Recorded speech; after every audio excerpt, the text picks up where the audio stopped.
चलिए इसी के साथ रुक करते हैं खबरों का। बता दें कि अमेरिका में एक बार फिर कुदरत ने कहर बरपाया है।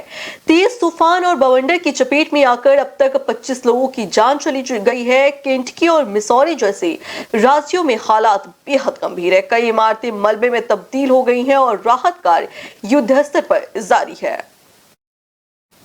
अमेरिका के केंटकी और मिसौरी राज्यों में आए भीषण तूफान और बवंडर से भारी तबाही हुई है। इस प्राकृतिक आपदा ने अब तक 25 लोगों की मौत हो चुकी है, जिनमें से 17 लोग केंटकी में और 7 लोग मिसौरी में मारे गए हैं। लॉरेन काउंटी में आए बवंडर ने कई इमारतों को तबाह कर दिया है। वहीं सेंट लुइस में आए तूफान ने सैकड़ों घरों को नुकसान पहुंचाया है। बिजली के खंभे और पेड़ उखड़ गए हैं और 1 लाख से ज्यादा लोगों को बिजली कटौती का सामना करना पड़ा। मेयर कैरा स्पेंसर ने बताया कि 5000 से अधिक घर प्रभावित हुए हैं। प्रशासन ने सबसे ज्यादा प्रभावित इलाकों में कर्फ्यू लगा दिया है और रेस्क्यू ऑपरेशन तेजी से चल रहा है।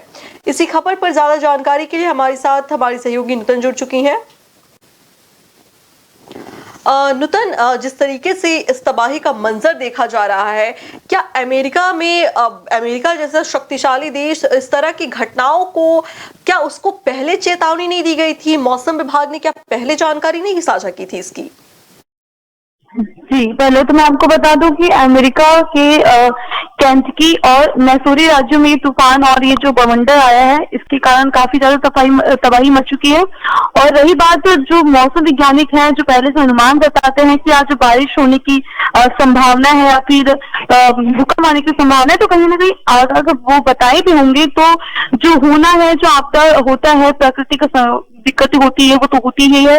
उस कारण कम से कम 25 लोगों की अभी तक मौत हो चुकी है और इसका आंकड़ा जो है वो लगातार बढ़ सकता है, क्योंकि कई लोग अभी भी घायल बताए जा रहे हैं। वहां के जो पूरे मलबे हैं वो पूरे तब्दील हो चुके हैं, पूरी इमारत जो है पूरे मलबे में तब्दील हो चुके हैं और लगातार जमीनी स्तर से लेकर सारे राहत कार्य वो लगातार जारी है। और जितने भी प्रभावित लोग हैं उन्हें सारी मदद पहुंचाने की प्रशासन की तरफ से सारी मदद की जा रही है। जी, अच्छा, अभी तक फिलहाल वहाँ की स्थिति जिस तरीके से आप बता रही है, मलबा है और भी लोगों के उस मलबे के नीचे दबे होने की संभावना है, तो प्रशासन इस पर क्या कुछ किस तरीके से नजर रखे हुए, क्या आगे भी इस तरह की घटनाएं होने की संभावना है क्या?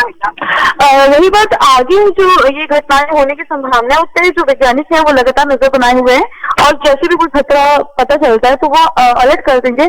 और वहाँ पे जो प्रशासन है वो लगातार जो प्रभावित लोगों हैं, जैसे कि बताया जा रहा है कि 500 से अधिक घर जो है वो प्रभावित हो चुके हैं और 1 लाख बिजली कटौती का सामना करना पड़ रहा है।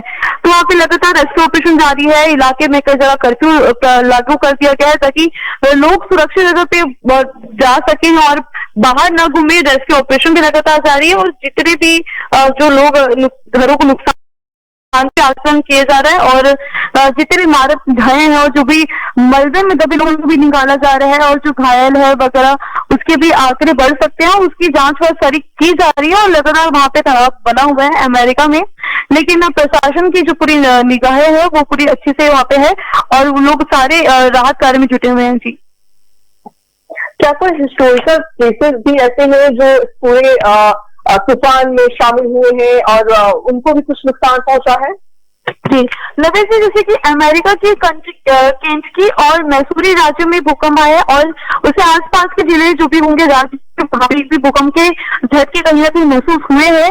और रही बात हिस्टोरिकल मोमेंट्स की, तो वो अपनी जानकारी इसकी हासिल नहीं हुई कि और कहाँ ये जो हिस्टोरिकल जगह है वहां पे कहाँ नुकसान पहुंचा है, लेकिन जो प्रशासन है वो आम लोगों का कितना नुकसान हुआ इसका भी आकलन किया जा रहा है।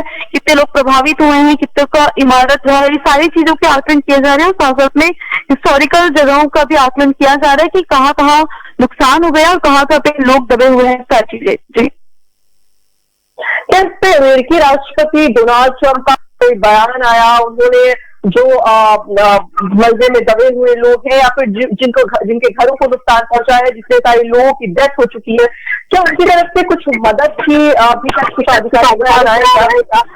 मैं आपको बता दूं कि अभी तक ऑफिशियली कोई भी डोनाल्ड ट्रंप की तरफ से बयान नहीं आया है। ये तूफान के लेकर, ये प्रभावित इलाकों को लोगों को लेकर जो मुआवजा की बातें हो रही है वो सब के बारे में अभी ऑफिशियली बयान नहीं आया, लेकिन हम कह सकते हैं कि थोड़ी देर के बाद अपडेट आने लगेंगे। डोनाल्ड ट्रंप की तरफ से बयान आने लगेगा कि क्या स्थिति है अभी वहाँ पे वर्तमान की, और क्या आगे की क्या कदम उठाया जाएगा प्रभावित लोगों के सुरक्षा के लिए। ये सारी चीजें की जो अपडेट्स है वो धीरे धीरे आने लगेंगी, लेकिन अभी फिलहाल कोई भी ऑफिशियल स्टेटमेंट या फिर कोई भी बयान राष्ट्रपति डोनाल्ड ट्रंप से नहीं आया। जी जी, धन्यवाद नूतन। अपडेट के लिए हम आपसे दोबारा जुड़ेंगे। जी। न्यू वीडियोस की अपडेट पाने के लिए सब्सक्राइब करें इंडियन न्यूज को और बेल आइकन को दबाएं।